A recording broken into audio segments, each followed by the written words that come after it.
আসসালামু আলাইকুম। আপনাদেরকে আজ সুন্দর একটা গল্প বলি, যেটা আপনি যদি ২০০২, ৩, ৪ এর কথা চিন্তা করেন, তখন আফতাবনগরটা কেমন ছিল? যেই আফতাবনগরটা কচুরিপনা, নিচু জায়গা, ময়লা পানি ছিল, সেখানে কিন্তু আজকে কোটি টাকার উপরে কাঠা হয়ে গেছে।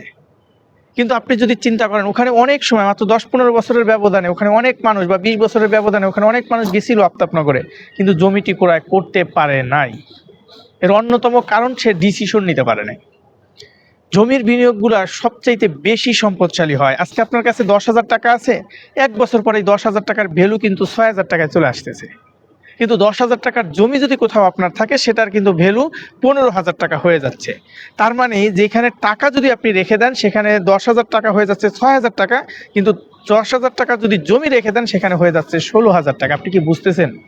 তা আপনি যদি চান যে আপনি ভালো কিছু করবেন অথবা সম্পদশালী হবেন, অবশ্যই আপনার বিনিয়োগটা নতুন একটা এরিয়ায়, নতুন একটা জায়গায় আপনার অ্যাবিলিটি অনুযায়ী বিনিয়োগ করা উচিত সম্পদে।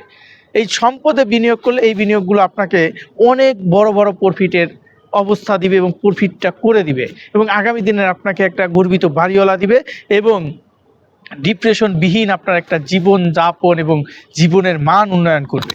কারণ আপনি যদি কোনো পরিশ্রম ছাড়াই একটা টাকা আসে, দেখুন এই যে ঢাকার শহরে কত মানুষ, সেখানে যারা বাড়িওয়ালা, তারা কোনো ধরনের প্রবলেমে নেই, তারা মাস শেষ ঠিক টাকাটা নিয়ে নিচ্ছে। তার মানে তার সারা মাসে, বছরের মাসে কখনোই কোনো চিন্তা থাকে না তার নিট খরচ পরিচালনা করার জন্য। পাশাপাশি অনেকে একটা দুইটা বাড়ি করার পর আরও ২-৩টা বাড়ি কিন্তু করতেছে, কারণ এত টাকা তার খরচ করতে লাগে না। তাই আগামী ১০ বছর পর আপনার কোথায় একটা বাড়ি হবে, সেটা চিন্তা এখনই করুন। আগামী ১০ বছর পর, ১৫ বছর পর আপনার বাড়িটা কোথায় হবে, সেটা এখনই চিন্তা করুন, এখনই ডিসিশন নিন, ভবিষ্যতে হয়ে যাবে ইনশাআল্লাহ। সবাইকে অসংখ্য অসংখ্য ধন্যবাদ। আসসালামু আলাইকুম।